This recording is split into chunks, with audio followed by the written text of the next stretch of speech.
Hey everybody, welcome back to another knife review. Today we're taking a look at the Serge Knife Co. Keychain Slipjoint.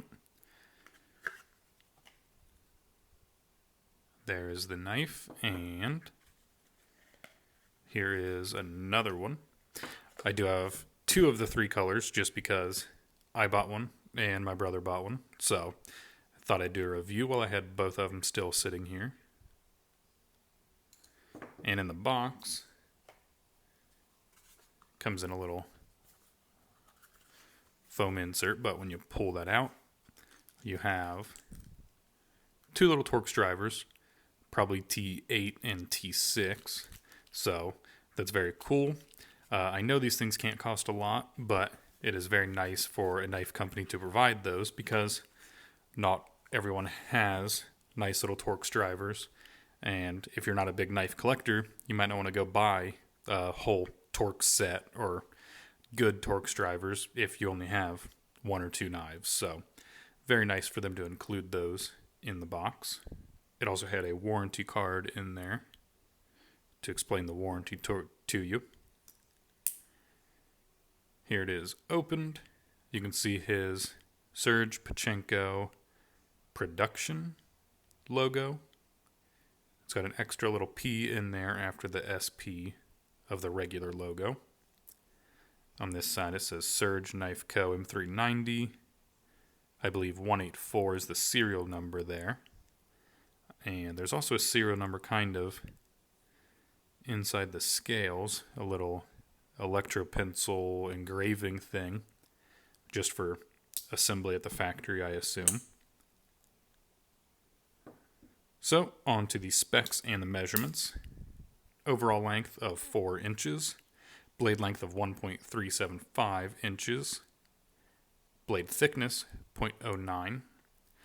Kind of thick for a little knife like this, but on a regular knife, if you saw 0.09, you'd probably think, oh, that's a little thin. But for this, definitely not bad. Handle length 2.5 inches, handle thickness 0.29. Weight of 0.63 ounces, so very light. And like I said earlier, Bowler M390 on the blade. Very cool for a little keychain knife this small to have that nice of steel. Handle material is G10. Blade style is a cleaver shape. It did say hollow grind on Blade HQ. It's kind of hard to tell. It kind of just looks flat to me, but not exactly sure. I think it's just a flat grind. Stone washed on the blade. Stone washed on the back spring keychain piece. Cool dark stone wash. Plain edge. No clip. And it is a slip joint. And it is imported. I believe the SPP in his logo, usually it's just that logo pretty much, but when he adds that P, I think that means it is the production, meaning imported versions, and it doesn't say where it's imported from, so you can just assume China, Taiwan, someplace like that where people get a lot of knives manufactured overseas. So I did see some comments saying made in America, I believe, on Instagram, but it does not appear to be. Some of the design features, you can see the the keychain hole right there.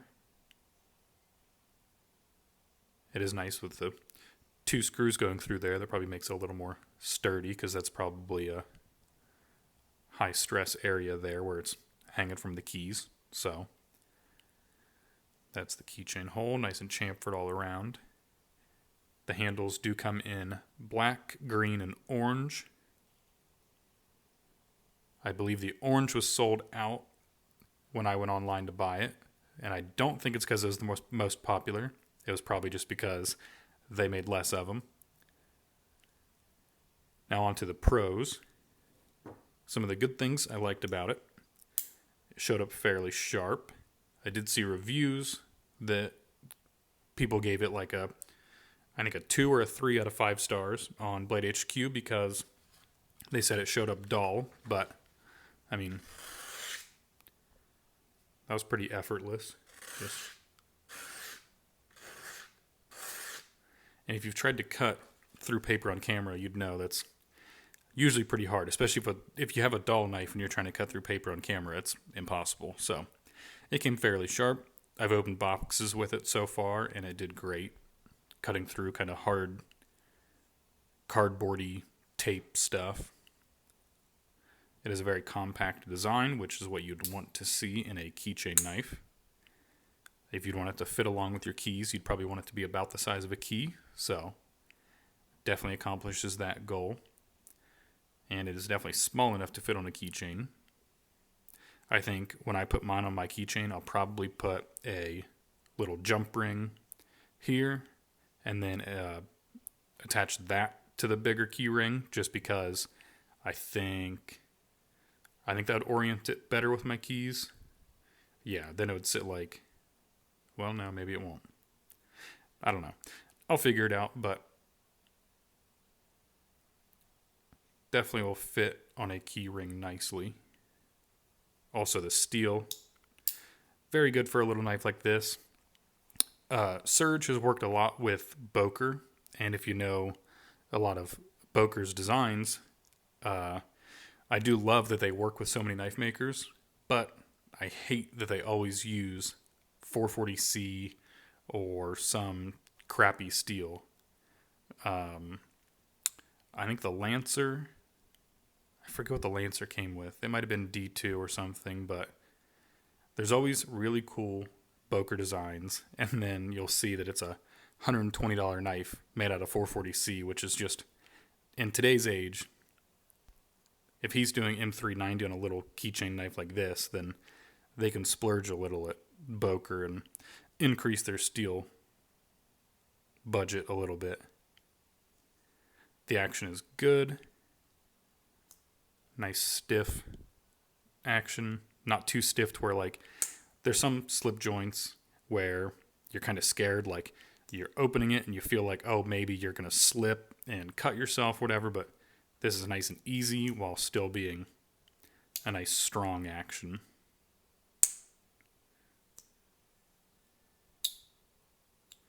Definitely a very nicely designed lock geometry. The only con I can think of is the blade being small, but I mean, it's pretty obvious. It's a keychain knife, so it's going to have a small blade. The blade length, like I said, is 1.375, and the handle length is 2.5. So it's a pretty big difference between handle to blade, but if you take that back section off there, then that'd probably account for that issue. So the key ring kind of adds on a little bit to it. But you can get stuff done with 1.375. Might as well be a razor blade. I mean, opening boxes, all your little tasks. You'd use one of those little Victorinox little red knives. You'd pretty much do anything that thing can do, you can do with this. Final judgments. So when it originally came out, I believe it was $100.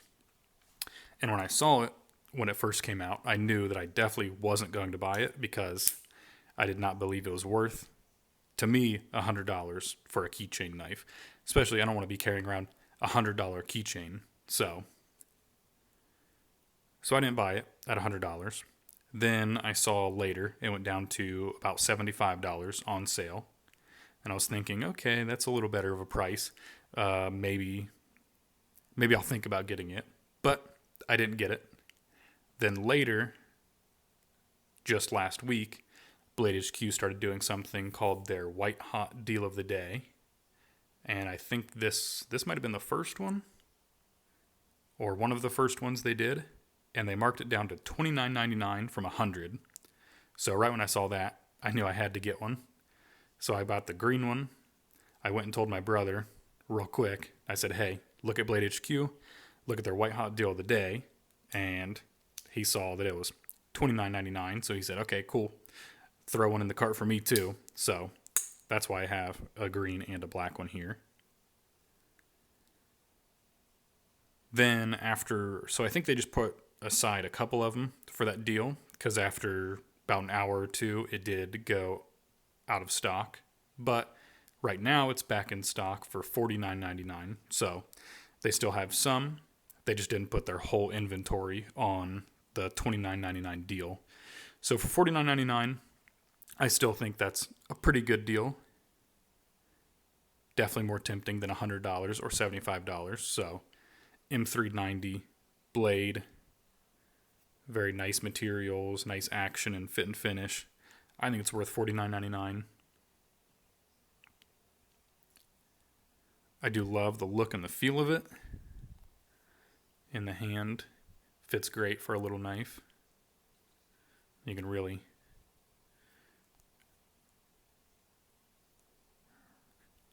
choke up on it if you're going to use it for slicing open tape and stuff.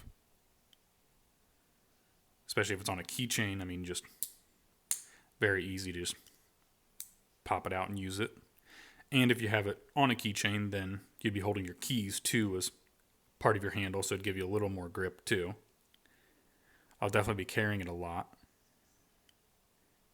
Like I said, I have used it to open some packages, so it did work great, cut great. I definitely think it'll be a nice addition to my everyday carry.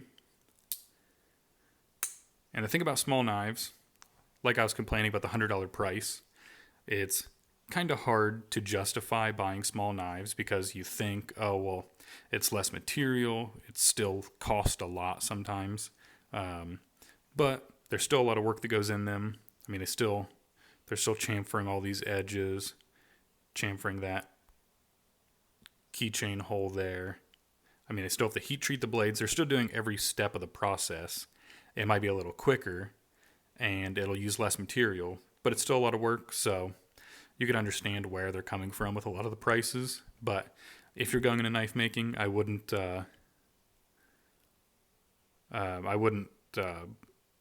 if I had to give you advice, I'd say don't make a small knife to start out, because it'd be harder for somebody to justify the price than if they're going to be buying a big knife. But if you're buying a sheet of G10, a sheet of steel, it's not really that expensive. Material's pretty cheap. It's all the labor that goes into it that makes it or makes it cost a lot.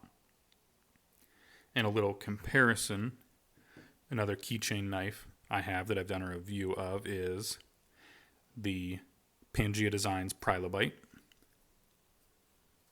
So that is a friction folder, not a slip joint. So I would prefer a slip joint because it does have a little bit of a lock there. This is really free floating. When it's in your hand, it's nice and locked in place, but without your hand there, if you're still opening it, it's pretty loose. So safety wise, this one's probably better. Material's pretty close. I think this is S35VN. You can kind of see it there. Blade thicknesses are pretty close. Kind of hard to tell because this one's chamfered, but pretty close. Pretty close all around. I wouldn't be surprised if they were made by the same factory, but I do not know where either of them were made. Both have a similar stone wash too.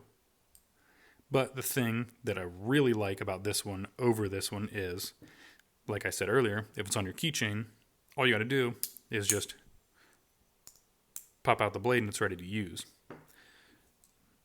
This one comes with a little S-ring carabiner. I don't know where it is, but oh, here it is. So it comes with this little S-ring. You pop it through here, and then that's how you carry your keys. You carry your keys on this thing, and this is like a key dangler. Well, then if you need your knife, you have to pull it out of your pocket and pop your keys off of it, and then that unlocks the blade, which it's nice that it doesn't open in your pocket because of that, but there's a lot of extra steps to then getting to your knife. If I had a package and I needed to open it and I had to go through fiddling with an S-ring to pop it out, especially with this locking S-ring. I think it makes it a little harder to push that in. But if I had to fiddle with all that rather than just opening a slip joint real quick, I'd probably just use my fingernail and try to cut through the tape without even opening the knife. So definitely think this is a better design. I do love the Prilobite. I think it's cool looking, but I think this one's better, especially size, look, and everything. It fit right on a keychain. And I think that's pretty much all I have.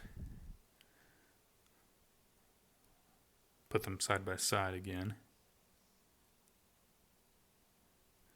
Very cool little designs.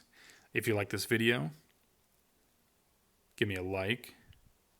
Hit subscribe if you want to help out the channel. And if you want to see more knife reviews or that Prilobite review, you can check out the other videos on the channel. And thanks for watching.